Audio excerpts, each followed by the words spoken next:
3 شخصیات کو جو ہے غالباً چھڑوایا گیا، جن سے 2 کا میں نے ذکر کیا. ان کے اوپر بعد میں کیا الزامات لگے کہ انہوں نے کیا کام کیے اور اس کے اثرات پاکستان پہ کیا مرتب ہوئے، یہ میں نے ابھی تک یہاں تک آپ میرے امید ہے کہ ساتھ ہوں گے. اس کے بعد کیا ہوا جی؟ اس کے بعد جیسا کہ آپ کو پتہ ہے کہ جب ایک لا لیسنس، ایک طاقت کے ذریعے ایک کسی قانون قاعدے سے باہر نکل کر کسی جتھے کو کسی ملک کے اوپر قابض کر دیا جاتا ہے، اس کو سپورٹ کی جاتی ہے، تو پھر وہاں پر قوانین نہیں ہوتے، وہاں پہ لاجک ریشنل نہیں ہوتا. یہ چیز آپ ذہن میں رکھیے کہ جمہوریت جس کو یہاں پاکستان میں بالخصوص خاص مائنڈ سیٹ کی طرف سے بہت تنقید کی جاتی ہے، وہاں پر دہشت گرد پروڈیوس نہیں کیے جاتے.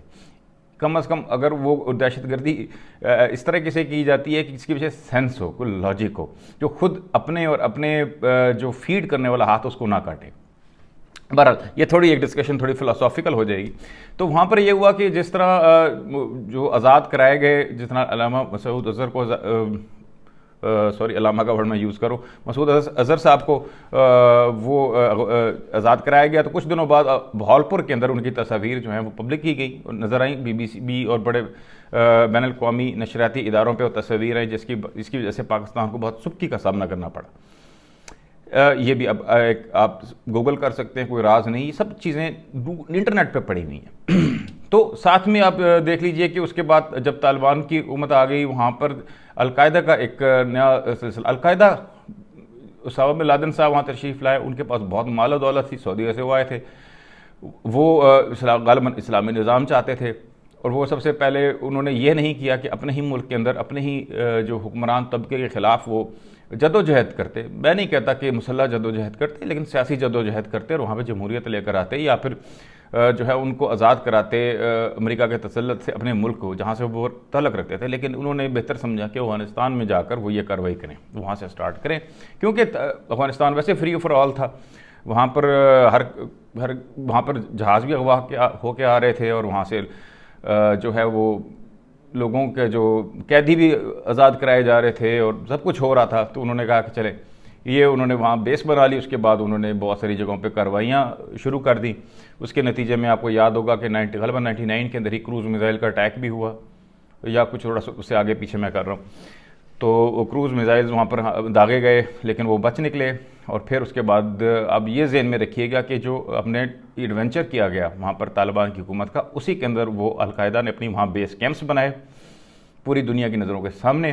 اور پھر وہیں سے 9/11 اٹیک ہوا، اور اس 9/11 اٹیک کی پاداش کے اندر پوری دنیا نے کیا بھگتا، اس میں سب سے زیادہ تو پاکستانیوں نے بھگتا. بہت سارے ایسے بچے تھے، بہت سارے ایسے لوگوں کو میں پرسنلی جانتا ہوں جو کہ جن کو اسکالرشپس مل چکی تھیں، جو امریکہ زیر تعلیم لینے جا رہے تھے، ان کی اسکالرشپس کو کینسل کر دیا گیا، ان کے ویزے کینسل کر دیے گئے. ان کو جانتے ہوئے ان کے پلانز، ان کی ساری جاب اپائنٹمنٹس جو ملک کو فائدہ ہونا تھا، وہ سب ختم ہو گیا. اور صرف پاکستان تک نہیں، بہت سارے اسلامی ممالک کے اندر بھی اس طرح ہوا. اور جو ٹرانسفر آف ٹیکنالوجی اور علم کا ٹرانسفر ہونا تھا ویسٹ کی طرف سے، اس میں بہت بڑا گیپ آ گیا. اور یہاں تک کہ وار آف سویلائزیشن کی بات بھی کی گئی. یہ سب کچھ اسی لیے 9/11 کی پاداش میں ہوا. اور 9/11 کے بعد عراق کو تو ویسے ہی انہوں نے کیا کہتے ہیں کہ ایک اگر بہت طاقتور شخص ہوتا ہے اور اسے جب غصہ آ جاتا ہے تو پھر وہ کولیٹرل ڈیمیج بھی ہوتا ہے. میں اس کو ہمیشہ یہی سمجھتا ہوں کہ عراق کے اندر کوئی پیسے مانیٹری بینیفٹ کیا ہوتا ہے امریکہ کا، جتنا پیسہ انہوں نے برباد ان 2 جنگوں میں کیا عراق اور افغانستان میں، اس کا کوئی آپ تخمینہ بھی نہیں لگا سکتے. اور یہ سب مفروضے والی باتیں کہ انہوں نے تیل کا جو ہے نا وہاں سے کنویں کما لیے اور پتہ نہیں کتنا انہوں نے پیسے کا فائدہ اٹھایا. ٹھیک ہے، انہوں نے بالکل وہاں پر انہوں نے کیا، انہوں نے جو اپنا لاس کم کرنے کے لیے بہت کچھ کیا ہوگا. لیکن بیسکلی وہ اپنی جو قوم کا غیظ و غضب تھا اس اٹیک کے اگینسٹ، جس طرح پرل ہاربر میں ہوا تھا ورلڈ وار 2 کے اندر، اس کو نکالنے کے لیے، اس غصے کو نکالنے کے لیے انہوں نے بہرحال جو ہے وہ عراق اور افغانستان کے اوپر چڑھائی کر دی. اور اس کے بعد پھر وار آن ٹیرر ہوا. وار آن ٹیرر میں پاکستان نے جو نقصان اٹھایا آپ کے سامنے ہے، دھماکے، لوگ مرے اور اغوا ہوئے اور وٹ ایور یہ کچھ ہوتا رہا. سمجھنے کی یہ بات ہے کہ دونوں جنگیں، چاہے پہلی جنگ رشیا کے خلاف ہو یا دوسری جنگ وار آن ٹیرر ہو یا امریکہ کی 20 سالہ یہ حالیہ جنگ ہو، اس کے اندر بہت سارے لوگوں نے پیسہ بنایا. ان جنگوں کے اندر، ان کانفلکٹس کے اندر جو لوگ ان چیزوں سے متعلق ہوتے ہیں، آپ خود سمجھ آئیے گا، ان لوگوں کو سپلائی کی صورت میں، راستے دینے کی صورت میں، فوڈ سپلائی، اسلحہ وغیرہ وغیرہ، اس میں بہت سارا مال بچتا ہے، بہت سارا کمیشن ملتا ہے، بہت سپلائی ملتی ہے. وہ کیوں چاہیں گے کہ کنفلکٹ ختم ہو جائیں؟ وہ ایسی چیزیں کرتے رہتے ہیں. ان کی خواہش ہوتی ہے کہ وہ متعلقہ رہیں، ان کی ضرورت پیش آتی رہے. اور وہ سپلائز جو ہے مالدار امریکی یا ویسٹرنرز کو دیتے رہیں. اس وجہ سے ان کو ایسی جگہ چاہیے ہوتی ہے اور بہتر ہے کہ وہ جگہ ان کے قریب ہو تاکہ ان میں ان کا عمل دخل بھی ہو. تو یہ دیکھیں یہ چیزیں میں آپ کے ساتھ لاجیکل بات کر رہا ہوں اور اس کو آپ کسی بھی تعصب سے ہٹ کر سوچیے گا. اور پھر آپ نے اپنے ملک کا اور اپنے پاکستانی ہونے کا پاکستانی ہونے کے ناطے پاکستان کا پہلے سوچنا ہے. بہرحال تو پھر ایسے ہی ہوتا ہے. وار اور ٹیرر کے اندر بھی بہت لوگ امیر ہوئے, بلینئرز بن گئے, انہوں نے بھی جائیدادیں بنا لی, پیسے نقصان کیا ہوا پاکستان کا ہوا. آج ہم FATF کی تلوار ہم سر پہ لٹک رہی ہے. ہمارے حالات کیسے ہیں کہ گرمیوں میں گیس کی لوڈ شیڈنگ ہو رہی ہے اور بجلی کے عذاب پھر واپس آ رہا ہے اور ہم جو ہے پاکستان زب و حالی کی تصویر ہے. یہ کیوں ہو رہا ہے؟ آپ ذرا تھوڑا سا میں اب آپ کو چھوٹا سا اس کو ساری جو میں نے آپ کے سامنے جو واقعات اور کڑیاں سے کڑیاں ملائیں اور حالات کو جوڑنے کی کوشش کی, اس کو میں تھوڑا سا اس کو اب تھوڑا پولیٹیکل سینس میں آپ کو سامنے اس کی تشریح کرتا ہوں کہ دیکھیں اگر بھٹو صاحب زندہ ہوتے, بھٹو صاحب نے کس طرح سے افغانستان کے اندر اس طریقے سے اپنی فوجیں نہیں جھونک دینی تھی, اپنی سویلینز کو نہیں جھونک دینا تھا, فوجیں تو گئی ہی نہیں, اور کوورٹ آپریشنز جو ہے وہ اس طرح کا نہیں الاؤ کرنے تھے. اور انہوں نے اپنے ایسے پولیٹیکل گورنمنٹ تھی. اسی طرح اگر دوسری جو وار ہوئی تو اس وقت جو ہے اگر میاں نواز شریف حکومت ہوتے اور پہلے تو یہ دیکھ لیجئے کہ اگر بھٹو صاحب موجود ہوتے تو نہ یہ جو ہے معاملہ افغانستان کا اتنا بگڑتا, اور جس کے اندر پاکستان کی شمولیت اور پھر اس کے اندر جو اسلحہ اور ڈرگز اور جو کچھ پاکستان میں آیا, شدت پسندی کی جو لہر آئی, وہ سب سے ہم بچ سکتے تھے.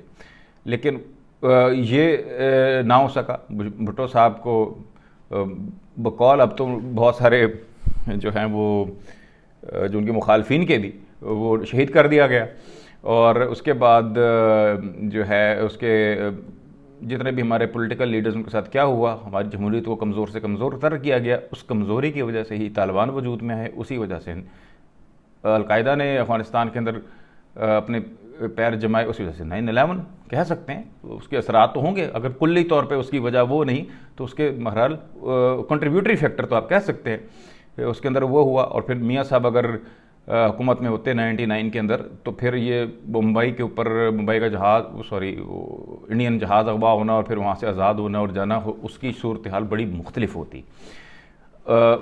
تو اسی طرح پھر آپ آگے دیکھ لیجئے کہ وار اور ٹیرر تھا, اس کے اندر جس طرح سے ہم نے اڈے وغیرہ دے دیے, جیسے ہمارے مشرف صاحب نے اپنی غیر قانونی اللیجیٹمیٹ حکومت کو ویسٹ کے سامنے اپروول دلانے کے لیے ان کی ہر بات مانتے گئے. شاید اس طرح سے میاں صاحب جو ہمارے ڈیموکریٹک حکومت ہے وہ ایسا شاید نہ کرتی. پر اب پھر صورتحال آپ دیکھ لیجئے, واپس چیزیں اسی کراس روڈ سے ہم آ کے آج کھڑے ہو رہے ہیں. آپ کے سامنے وہی افغانستان میں دوبارہ سے ٹرمائل موجود ہے. اب کیا کرنا چاہیے؟ اب کرنا یہ چاہیے کہ آپ کو یعنی ہمیں ایز اے شہری باشعور طریقے سے اپنی وائس کرنی چاہیے, اور ہمیں کلیئر کٹ اپنے پالیسی سازوں کو بتانا چاہیے کہ ہمیں اب افغانستان کے اندر دوبارہ سے کوئی اس طرح کا انٹرفیرنس نہیں کرنی. ہم نے اپنے بارڈر کنٹرول کرنے ہیں. ہمیں کوئی ضرورت نہیں پڑی کسی بھی ملک کو اپنی کالونی بنانے کے لیے. اگر کوئی کمزور ہے کچھ اگر اس میں ان کو سپورٹ کی ضرورت ہے تو انہیں آپ سپورٹ دیجئے, لیکن آپ یہ نہیں کر سکتے کہ آپ یہاں سے جتھے تیار کر کے وہ پھر پرانی بحث وہی والی بحث ہو جاتی ہے. مقصد کہنے کا یہ ہے کہ اب شعور کا اظہار کا جو طریقہ ہے وہ ہے وائس کرنا. آپ اپنے جو خیالات ہیں ان کو آپ سوشل میڈیا پہ پبلکلی عوام آپ کے کیجئے, اور افغانستان کے اندر ہمارے جو پالیسی ساز ہیں کوشش کیجئے ہر طرح سے کہ وہ ان تک آپ کی آواز پہنچ سکے, تاکہ دوبارہ سے ہم پورا وہی سائیکل دوبارہ سے ہوئی جو تماشا جسے میں کہوں گا کہ ایک پچھلے 30 سالوں کے اندر اس خطے میں چل رہا ہے اس کو ختم ہو سکے. ایک ضرور اب دیکھ لیجئے گا کہ خانہ جنگی افغانستان میں ہوگی, لیکن اگر انٹرفیرنس ہماری طرف سے نہ کی گئی تو وہاں پر چیزیں سیٹل ہو جائیں گی. انسان سیٹل ہو جاتے ہیں, چیزیں سیٹل ہو جاتی ہیں, آخرکار انہیں بھی شعور آ ہی جاتا ہے. تو بہرحال ہماری دعا یہی ہونی چاہیے کہ پاکستان کو اللہ تعالیٰ اپنے حفظ امان میں رکھے, اور جس طرح کہ ہم نے پہلے تکلیف سے اس ملک گزرا ہے دوبارہ ایسے نہ گزرنا پڑے. آج تک کے لیے اتنا ہی. سید ذیشان حیدر کو پریزنٹ ٹروتھ کے پلیٹ فارم سے اجازت دیجیے. خدا حافظ.